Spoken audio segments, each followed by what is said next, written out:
பிரியமானவர்களே, இயேசுவின் நாமத்தில் உங்களை வாழ்த்துகிறேன். அழகான ஒரு கலங்கரை விளக்குன்னு தெரியுதா? கடற்கரையில் இருக்கிற கலங்கரை விளக்கு. அது நாங்கள் வரும்போது விடிய காலம் வந்துட்டோம், இருட்டோடு அது அப்படியே சுற்றி லைட் அடிக்கிறதெல்லாம் நாங்கள் பார்த்தோம். கலங்கரை விளக்கத்தில் ஒரு வெளிச்சம் வருதில்லை? எதுக்கு? கடலில் கப்பல் போகும்போது திடீர்னு அவங்களுக்கு திசையே தெரியலன்னா இந்த கலங்கரை விளக்கை பார்க்கும்போது இது ஒரு கரை, இந்த இடனை கண்டுபிடிக்கிறதுக்கு வழி காட்டுவதற்கு.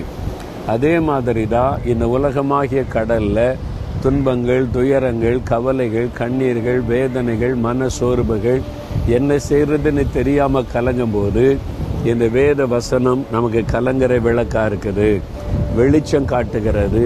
நீ பயப்படாத, இதான் வழி, இப்படி தான் போகணும் அப்படின்னு திசை தெரியாமல் தடுமாறும் போது நமக்கு வழியை காண்பிக்கிற ஒரு கலங்கரை விளக்காக வேத வசனம் இருக்கிறது. அதனால தான் இந்த வசனத்தை கொண்டு தான் ஆண்டவர் பேசுகிறார். அதனால தான் தினமும் இந்த வசனத்தை வாசித்து தியானித்து ஜெபிக்கணும். சரியா? இன்றைக்கு ஒரு என்ன வசனம் எனக்கு ஆண்டவர் வச்சிருக்கிறாரு அப்படின்னு நினைக்கிறீங்களா? ஏசாயா 40ஆம் அதிகாரம் 29வது வசனம். சோர்ந்து போகிறவர்களுக்கு அவர் பலன் கொடுத்து சத்துவமில்லாதவனுக்கு சத்துவத்தை பெருக பண்ணுகிறார். அதாவது சோர்ந்து போகிறவர்களுக்கு பலன் கொடுக்கிற தேவன். சோர்ந்து போயிட்டீங்களா? நீங்கள் மன சோர்வோடு இருக்கிறீங்க, வெளியில் சோர்வை காமிக்கலை, உள்ளுக்குள்ளே சோர்ந்து போய் இருக்கிறீங்க. என்ன பண்ணுறது, என்ன செய்கிறது, ஏன் இப்படி நடக்குது, ஏன் இந்த மாதிரிலாம் பண்ணுறாங்க அப்படிலாம் மனசுக்குள்ளே சோர்ந்து போயிட்டீங்களா? சோர்வு எல்லா மனிதரும் சந்திக்கிற ஒரு பிரச்சனை. ஆபிரகாம் அவர் சோர்ந்து போனது பைபிளில் இருக்குது. மோசே அவ்வளோ பெரிய தெய்வ மனிதரே சோர்ந்து போனார். எலியா அவ்வளோ பெரிய தீர்க்கதரிசியை சோர்ந்து போனார். எல்லாருமே அந்த வழியாக கடந்து போயிருக்கிறாங்க. நானும் நிறைய நேரம் சோர்ந்து போயிருக்கிறேன்.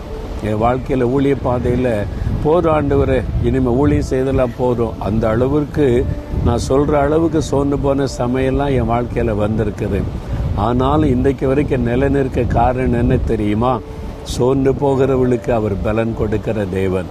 நான் அந்த சோர்ந்து போகிற சமயத்தில் என் பக்கத்தில் சொல்லுவார், மகனை பயப்படாத, சோர்ந்து போகாத, யார் என்ன சொன்னா என்ன, யார் என்ன எழுதுனா என்ன, யார் உனக்கு விரோதமாக எழும்பினா என்ன, நான் இருக்கல உனக்கு, நான் உன்னை புரிந்து கொள்ளுகிற தேவன், நான் உன்னை அறிந்த தேவன். எதுக்கு சோர்ந்து போனேன்? மனிதர்கள் தானே சொல்லிட்டு போட்டோம், என்ன வேணாலும் பண்ணட்டும், நான் கூட இருக்கிறேன். இப்படிலாம் என்னை தைரியப்படுத்தினதுனால தான் இன்றைக்கு வரைக்கும் நான் ஊழியக்காரனாக இருக்கிறேன். சோர்ந்து போக விடவே மாட்டார். நீங்கள் சோர்ந்து போனதுனால தான் உங்களோட பேசுகிறார்.